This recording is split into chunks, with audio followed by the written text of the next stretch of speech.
Eu quero compartilhar o tema que Deus tem colocado no meu coração para este mês: riquezas encobertas, tesouros escondidos. Diga comigo: riquezas encobertas, tesouros escondidos. Riquezas encobertas, tesouros escondidos. Existe uma tradução que diz riquezas das trevas, é aquilo que ainda não veio para a luz, ainda está em oculto. Imagina você adentro em uma casa, tudo escuro, e lógico, quando você está na sua casa, e você acorda de madrugada, e você quer ir ao banheiro, muitas vezes você não precisa nem acender a luz, você sai meio assim, né, nas tropeçadinhas de vez em quando, no pé da cama, mas você chega ao banheiro, porque você já tem a consciência. Mas quando você entra em um ambiente que está escuro, e você quer encontrar alguma coisa, você tem que acender uma luz, e eu vou falar um pouquinho disso, a respeito disso, um pouquinho mais à frente. Mas Isaías 45, versículo 3, é uma promessa: dar-te-ei das riquezas das trevas, e das riquezas encobertas. Quando nós falamos em riquezas encobertas, tesouros escondidos, é possível que a nossa mente seja projetada para uma descoberta de algo que possa nos proporcionar recursos. E isso pode acontecer. Mas quando nós olhamos para o texto, nós vislumbramos algo no Espírito que está por trás da letra. A Bíblia diz que a letra mata e o Espírito vivifica. Então, o que isso representa? É ter os olhos abertos, descortinados, para compreendermos os mistérios de Deus. Olha só, na antiga aliança, quando se lia os livros sagrados, eles tinham e eles têm ainda um véu diante dos olhos. Eles não conseguem entender, compreender, literalmente. Os judeus, eles não têm o entendimento e a compreensão, eles não conseguiram enxergar que Jesus Cristo é o Filho de Deus, que foi enviado pelo Pai. Eles não conseguem entender que Jesus é o Messias. Eles têm os olhos fechados. Mas a Bíblia diz que quando alguém se converte, esse véu é tirado. Então o princípio para você começar a ver, enxergar, compreender, ter esses mistérios revelados, passa pela conversão. E alguém pergunta: mas apóstolo, o que é a conversão? A conversão é uma entrega, quando você entrega a sua vida a Jesus Cristo, e você declara que Ele é o Senhor da sua vida. A conversão é você reconhecer que Jesus, Ele é o Filho de Deus, que foi enviado pelo Pai, que nos amou de tal maneira, que deu o seu Filho para morrer na cruz. Para quê? Para que todo aquele que nele crê não pereça, mas tenha a vida eterna. Então a conversão é uma decisão pessoal. Por mais eloquente que um pregador possa ser, de si mesmo ele não tem como convencer alguém que Jesus é o Cristo, que Jesus é o Filho de Deus. Mas o Espírito Santo é que faz esta obra. Nós pregadores, nós pregamos debaixo da unção, do mover do Espírito Santo, mas é o Espírito Santo que nos convence do pecado, da justiça e do juízo. Quem nos convence é o Espírito Santo.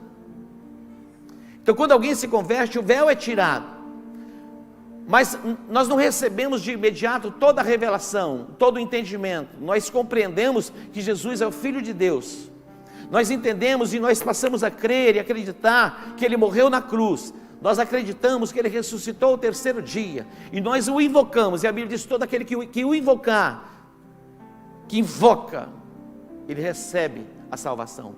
Todo aquele que invocar o nome do Senhor será salvo.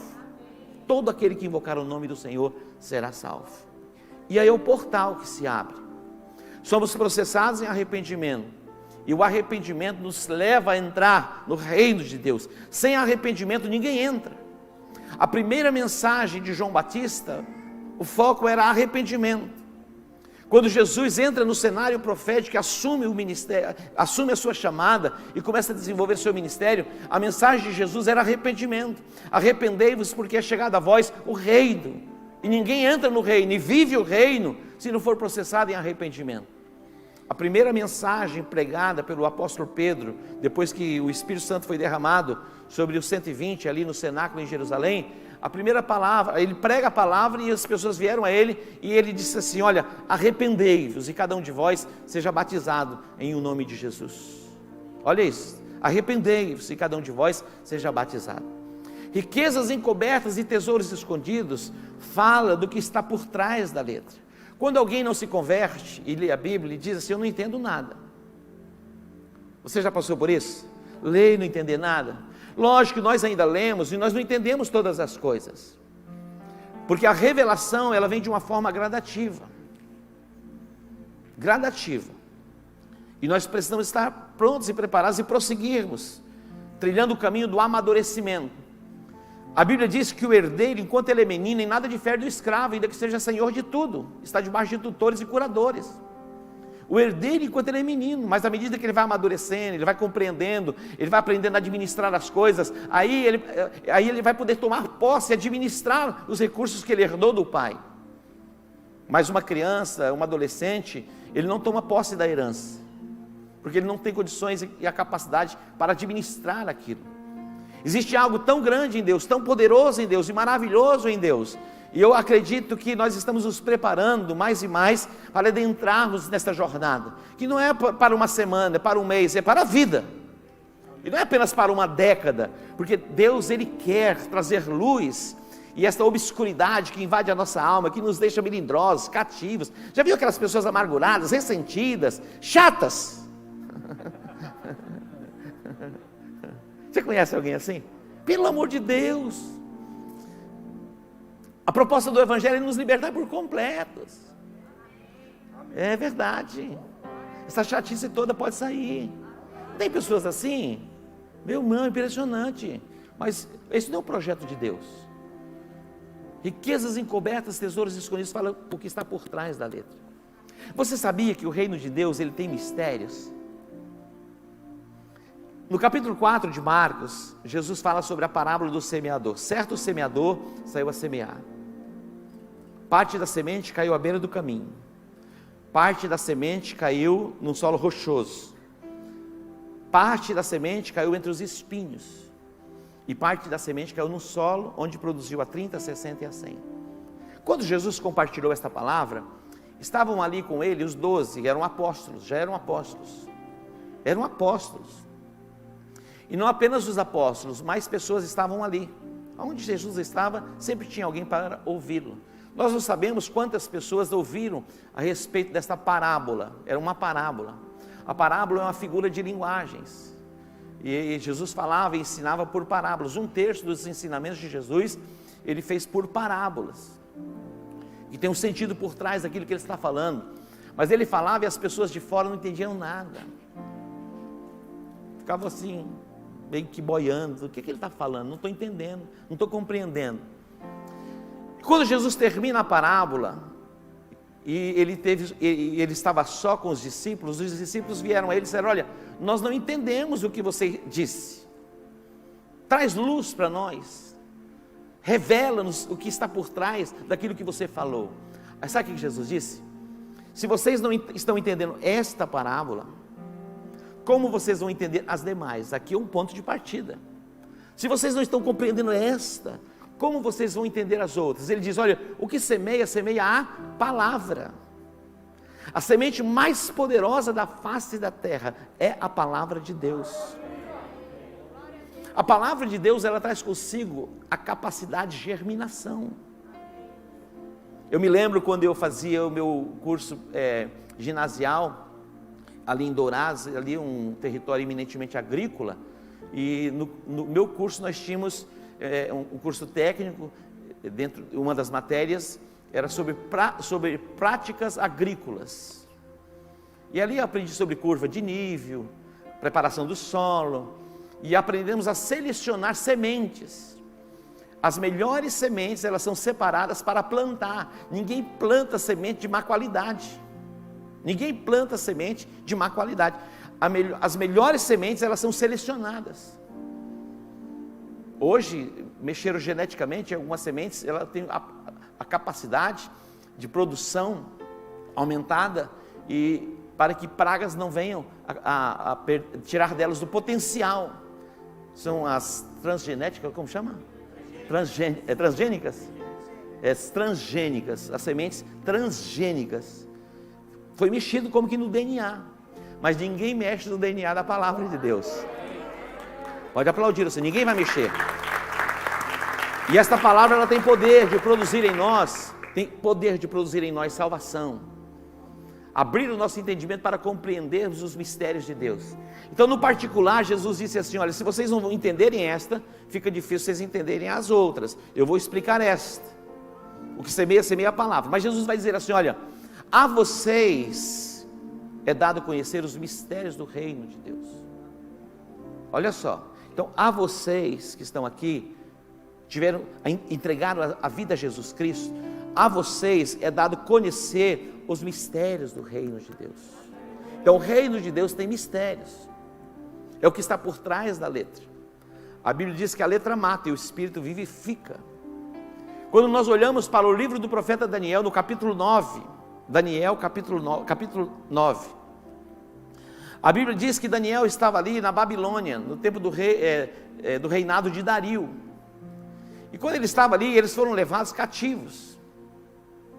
Príncipes, como príncipes, eram pessoas, Sadraque, Mesaque, Abednego, que eles recebem esses nomes lá, era Azarias, Misaías, e outro nome lá que eu não me lembro, mas depois eles recebem uma nova identidade, essa nova identidade fica marcada na gente, impressionante. Sadraque, Mesaque e Abednego, aqueles que foram lançados na fornalha ardente, isso a gente não esquece. Mas eles eram como que príncipes que foram levados ao palácio, e ali eles estavam. Mas havia algo de diferente neles. Primeiro, Daniel. A Bíblia diz que Daniel estava lá no cativeiro da Babilônia e ele estava lendo o livro do profeta Jeremias. O que ele estava fazendo? Lendo. Olha isso como é importante, ler a palavra. Daniel, ele tinha o hábito, na verdade são práticas espirituais, a leitura da palavra, oração e jejum. Eram práticas espirituais. A Bíblia diz que Daniel orava 3 vezes ao dia. Algumas pessoas já têm a oração como um ato religioso, mas a oração é uma prática espiritual, onde você desenvolve comunhão com Deus. Quando Jesus ensinou a respeito da oração do Pai Nosso, ali é um modelo, não é para que você fique repetindo aquela oração, ali é um modelo como você deve entrar diante dele. Imagina quando você vai conversar com a autoridade, você já não vai direto ao assunto, você tem aquela parte que você abre. Quando você chega na casa de alguém, não é verdade? Tem os cumprimentos, e assim você se achega diante de Deus. Então, oração é relacionamento. E quando você se relaciona com uma pessoa, provavelmente aquela pessoa começa a abrir o coração com você. Ninguém compartilha intimidade, eu disse só se for um boca aberta, para compartilhar intimidade no primeiro encontro. Não é verdade? Ninguém, não é possível. Olha só, as mulheres vão no salão, e ali, lógico, o homem vai no salão, ele fica ali 15, 20 minutos. Mulheres são 2 horas, 3 horas, 6 horas, dependendo, né? Não é assim, algumas mulheres?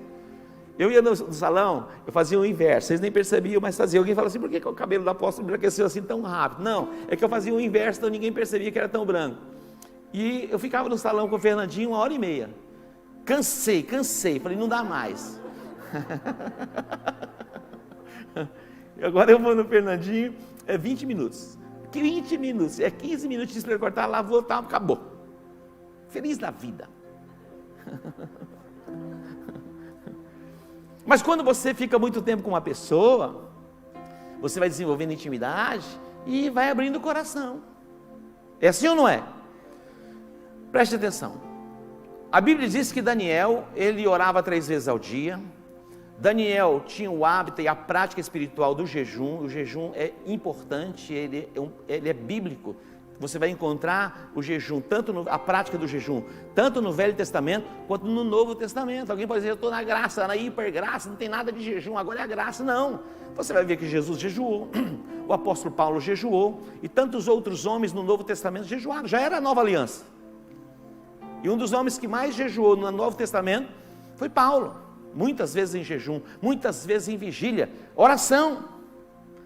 Mas quem teve tanta revelação da palavra, ou teve essa intimidade com Deus que teve tanta revelação? Quando você olha para o Novo Testamento, ninguém teve mais que Paulo. Paulo, ele foi arrebatado e foi ao 3º céu. Olha o nível de revelação. Ele ouviu coisas, ele diz, inefáveis, que não dava nem para compartilhar com o homem. Imagina. Pedro também teve. Pedro era um pouco cabeça dura, Deus vai se revelar a ele, para que ele tivesse os olhos iluminados. Mas todos eles praticavam o jejum e a oração.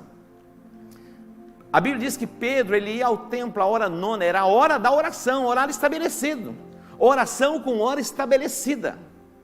Você estabelece a hora da oração. É bíblico. É Novo Testamento. Para muita gente não pode ser assim mais. Isso é coisa de Antigo Testamento. Hoje estamos na graça, nada disso importa. Lá estava Daniel no cativeiro da Babilônia, jejuando, orando e lendo a palavra.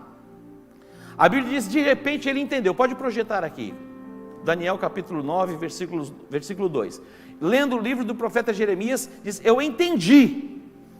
Os seus olhos foram iluminados. E aqui fala a respeito do cativeiro. O cativeiro foi profetizado por Jeremias, e o tempo do cativeiro seria de 70 anos. De repente ele lendo o livro, falou, entendi, compreendi, os meus olhos se abriram. E o tempo do cativeiro, na verdade, já passaram 70 anos, e nós continuamos cativos. Aí ele vai intensificar, fazer confissão de pecados. Mas no primeiro momento em que ele aplica o coração para buscar a Deus, que ele queria a resposta, a libertação, a Bíblia diz que Deus enviou um anjo, Gabriel. Mas ele foi impedido pelo príncipe da Pérsia, uma guerra espiritual. Mas Daniel permaneceu na presença do Senhor por 21 dias. Então Deus enviou Miguel. Olha que extraordinário. Então a prática da oração, a prática da oração, a prática do jejum, a prática da leitura da palavra, vai abrir este campo e você vai poder receber revelação. É possível que num culto como este, num momento como este, você receba a revelação. Quando você se conecta a alguém que tem a revelação, você tem grande possibilidade de receber a revelação que aquela pessoa teve. A Bíblia diz assim, anda com o sábio e você vai se tornar sábio. Se você andar com os tolos, você vai se tornar tolo. Se você caminhar com alguém que tem um entendimento aberto, é possível, você tem grandes possibilidades de ter um entendimento aberto. Agora, se você caminhar com pessoas obtusas, um entendimento fechado, é possível que você vai pegando daquela essência. Então, seja seletivo, se relacione. Olha só como isso é importante. Nós podemos falar de todos os assuntos. Podemos falar de futebol, só não fala de Corinthians, essa coisa toda, né? Tem coisa assim, subproduto. Tem algumas coisas, você pode falar. Tem gente que fala, não, eu vou ficar assim o dia todo, caminhando assim na rua agora. E eu falei, vem cá, o que aconteceu com você? Pirou a cabeça? Não é isso. Você vai para a sua academia, você faz tudo o que tem que fazer. Só não peca. Amém? Só não peca. E quando você for pecar, o Espírito Santo vai mostrar para você que é pecado, é Ele que mostra. Você não precisa ter alguém ali, manifestar, o apóstolo manifestou que está falando, não, é o Espírito Santo, você sabe. Imagina, você vai pecar, falando, aparece a apóstolo na sua frente, dizendo, cuidado, boquinha, o que fala, já viu? Cuidado, mãozinha no que toca. Papai do céu está olhando para você. Isso a gente aprende quando é criança. Posso então como pode, o que não pode? Você sabe o que pode, você sabe o que não pode. E tem coisa que pode, se pode, vai e faz, tá bom? Deixa de fazer também. Mas tem o tempo certo para fazer. Nem antes nem depois, na hora certa. Amém? Diga entendimento aberto. Olha só, a sua libertação, a sua cura, a sua prosperidade, tudo na sua vida começa a acontecer a partir do momento que você tem um entendimento aberto. É isso aí.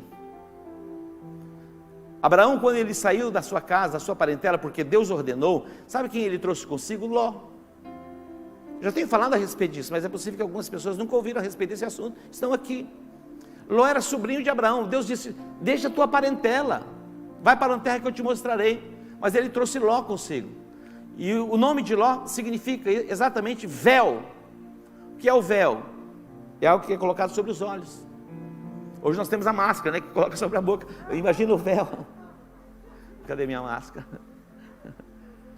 Imagina. Se a máscara já é ruim, imagina você caminhar com o véu diante dos seus olhos, o tempo todo. O tempo todo. Imagina isso. Você caminhar com o véu diante dos seus olhos o tempo todo. Tudo bem, Fidelis? Quanto tempo, hein? Eu vim por aqui e não te vi, cara. Eu dei uma olhada, falei, cadê o Fidelis? Ah, você está aí, você está meio espiritual, por isso que eu não estou vendo. Revelação, estou revelando os mistérios do reino. Luz. Imagina você caminhar assim, tateando. Preste atenção. Deus quer nos levar para um lugar de certeza, convicção. Quando Deus disse a Abraão, certamente eu te abençoarei grandemente, multiplicarei a tua descendência, e a tua descendência tomará posse da cidade dos seus inimigos. Os olhos se abriram. É isso que vai acontecer na minha vida. É a certeza. Certeza, grandeza e multiplicação. Quebrou a obscuridade. Quando a luz chega, as trevas saem. Na verdade, trevas é a ausência da luz. A Bíblia diz, se os teus olhos forem bons, todo o teu corpo terá luz. Agora, se os teus olhos forem maus, todo o teu corpo será tenebroso. Caminha na perspectiva do seu olhar. Eu já fui abençoado com todas as sortes de bênçãos nas regiões celestiais em Cristo Jesus. Preste atenção. Não fique irado, chateado quando você vê alguém abençoado. Se alegre com a prosperidade dele, com o bem-estar dele. E se você se alegrando com a vitória dele, você também vai entrar pelo caminho da vitória. Algumas pessoas ficam hiper chateadas quando vê alguém avançando. Por quê? Porque ainda não recebeu a luz, não teve o entendimento aberto. A tua conquista caminha no nível do seu entendimento. O entendimento chega primeiro. Entenda que os teus pecados foram levados por Jesus na cruz do Calvário. Você já não precisa viver debaixo da prática do pecado, aprisionado pelo pecado. O jugo do pecado, a força do pecado foi quebrada em nós quando a graça foi derramada sobre as nossas vidas. E a Bíblia diz que aquele que nasceu de novo não vive pecando e o maligno não lhe toca. Amém? Aquele que nasceu de novo não vive na prática do pecado. Não vive. Se você vive na prática do pecado, você precisa reavaliar a sua fé, fazer confissão de pecados e pedir misericórdia a Deus, para que você possa trilhar este caminho, o caminho da santidade, voltado completamente para Ele. A tua conquista, a tua libertação, a tua prosperidade, começa com o seu entendimento aberto. Pedro caminhou com Jesus 3 anos e meio. Imagina, o mestre dos mestres, o primeiro apóstolo enviado no Novo Testamento, enviado pelo Pai. Jesus viveu a plenitude dos 5 ministérios, e Pedro conviveu com ele, foi instruído por ele, ensinado por ele, 3 anos e meio. Depois Jesus fala a respeito do derramar do Espírito Santo, e o Espírito Santo foi derramado. Jesus permaneceu na terra depois da sua ressurreição por 40 dias, fazendo o quê? Instruindo os discípulos, ensinando os discípulos. Cerca de 500 pessoas viram Jesus ascendendo aos céus. E Jesus disse a eles, ficai em Jerusalém, até que do alto sejais revestidos de poder. Sabe quantas pessoas ficaram em Jerusalém? Cerca de 120.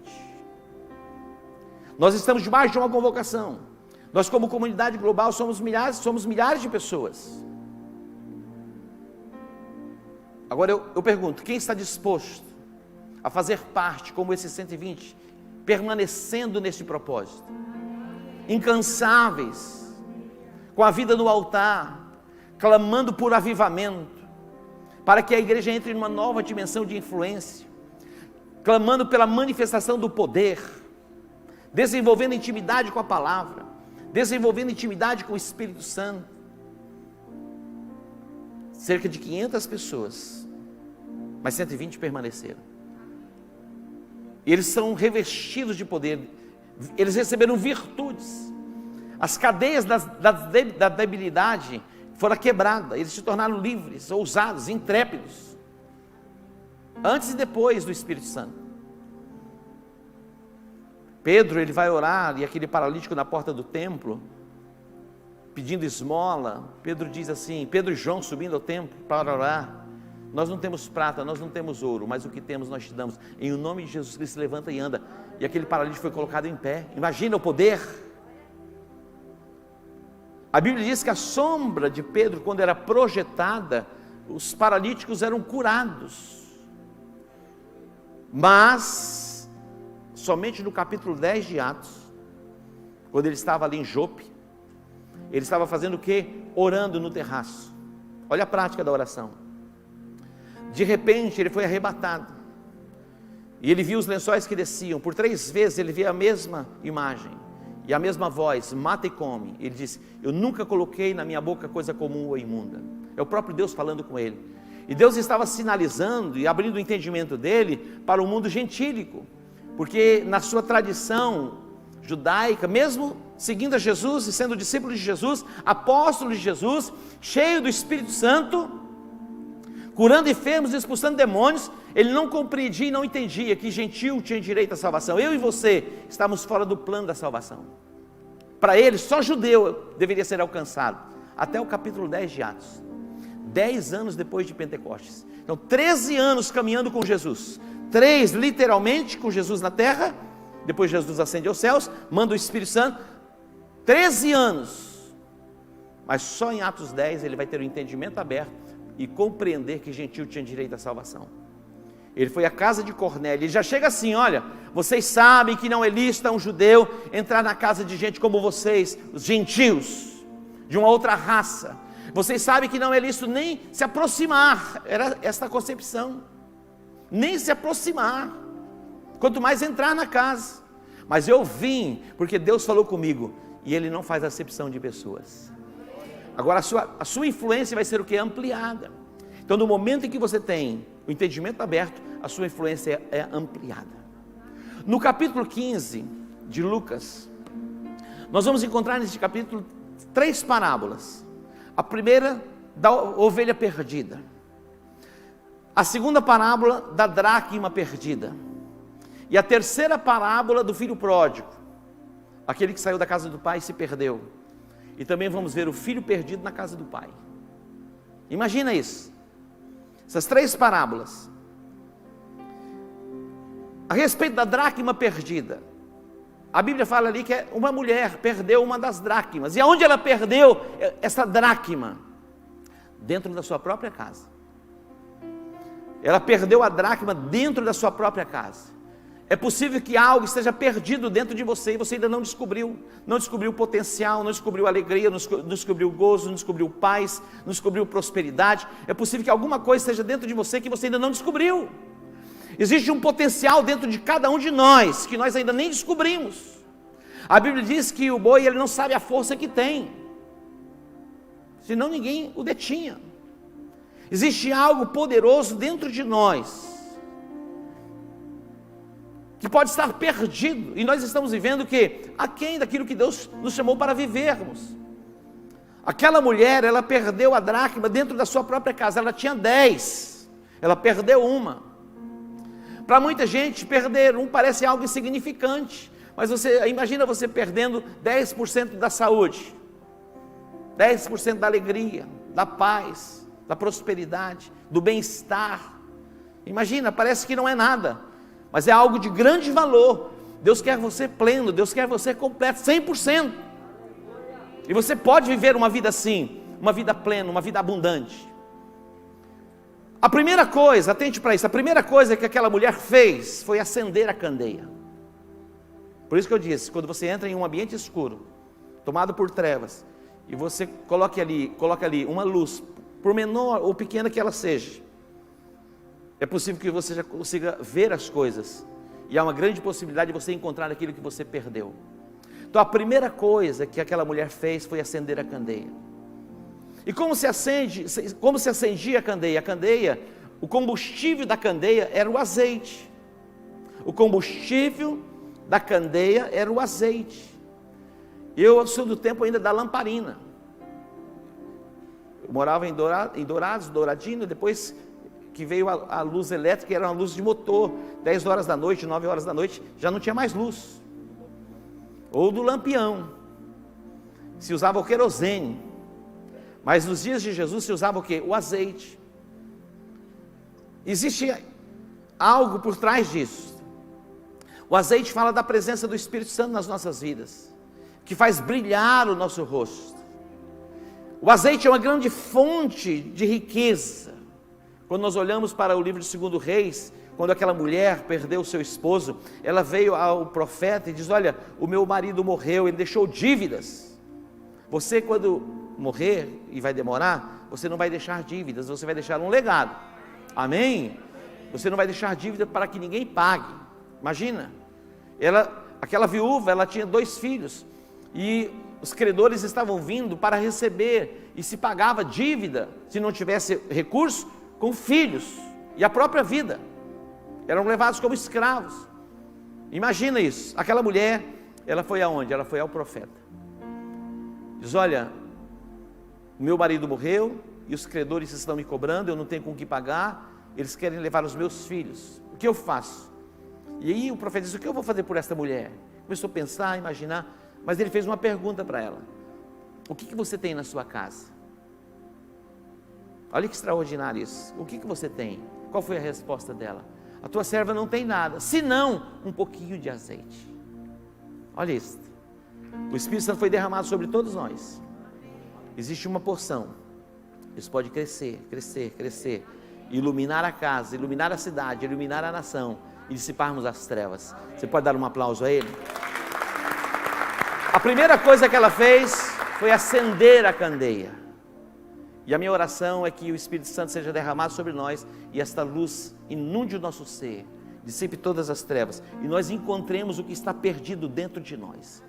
Há algo tão poderoso dentro de você para ser encontrado, e vai ser encontrado com a ajuda do Espírito Santo. A segunda coisa que aquela mulher fez foi varrer a casa. Ela não colocou a sujeira para debaixo do tapete. Isso é o que? Romper com o pecado. Sujo, limpo, preste atenção, limpo não é aquele que nunca se sujou. Limpo é aquele que se banha constantemente. A Bíblia diz: se alguém disser que não tem pecado, está mentindo. Todos nós pecamos. Mas se nós confessarmos os nossos pecados, Ele é fiel e justo para perdoar os pecados e nos purificar de toda injustiça. Se nós confessarmos os nossos pecados, Ele é fiel e justo para perdoar os pecados e nos purificar de toda injustiça. Muitas pessoas não conseguem se perdoar. É muito importante você se perdoar. E também é muito importante você perdoar as pessoas que ofenderam você. Quando você perdoa e você libera perdão, cadeias são quebradas na sua vida. E você começa a desfrutar de liberdade. E você vai ser inundado pela paz de Deus que excede todo entendimento humano.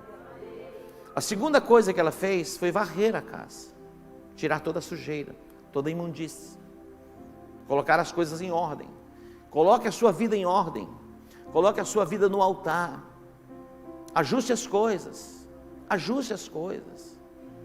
Coloque a sua vida em ordem, a sua vida financeira, os seus compromissos. Organize a sua casa, organize a sua gaveta, organize o seu escritório, organize, ou então chama alguém. Hoje tem pessoas especializadas em organização.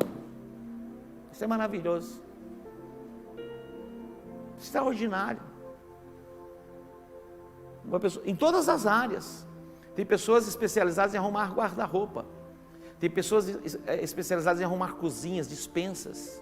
Coloca todas as coisas no seu devido lugar. Mas você pode fazer isso.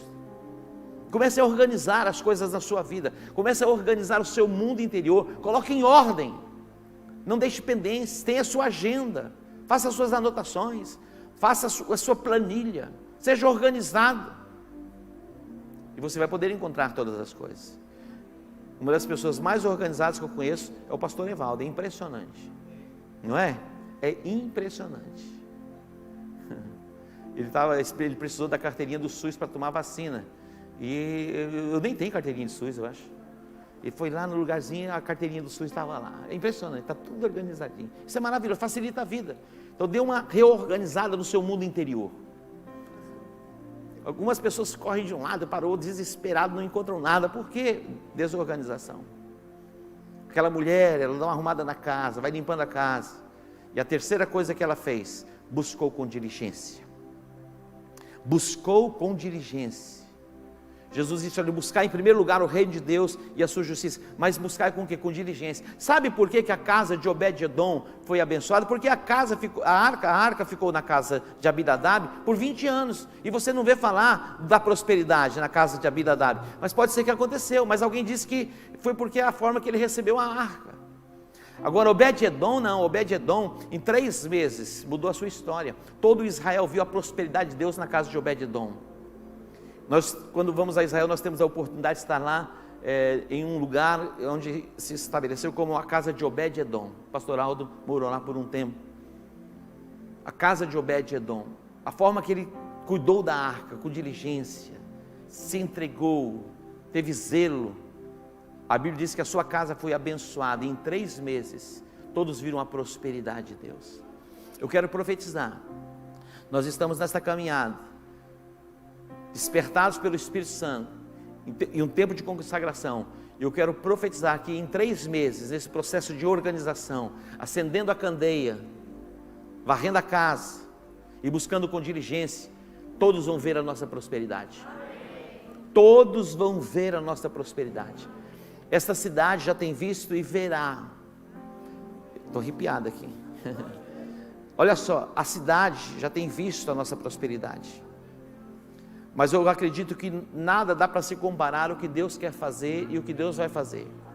Se o Senhor se agradar de nós, escute isso, se o Senhor se agradar de nós, em 3 meses, nós viveremos um novo paradigma como comunidade global. Todos recebem? Então eu convido você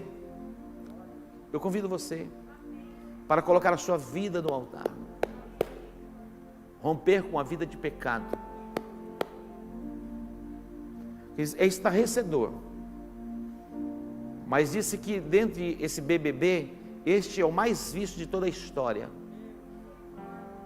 Que mundo nós estamos? Imagina o tipo de mentalidade que está se formando. O acesso a sites pornográficos explodiu, mas nós temos uma aliança com Deus.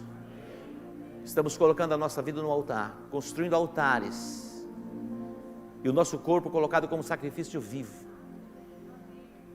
E nós veremos em 3 meses algo sobrenatural acontecendo nesta casa, nos nossos campos. Todos aqueles que estão aliançados conosco, e a cidade verá o mover do Espírito de Deus sobre este lugar.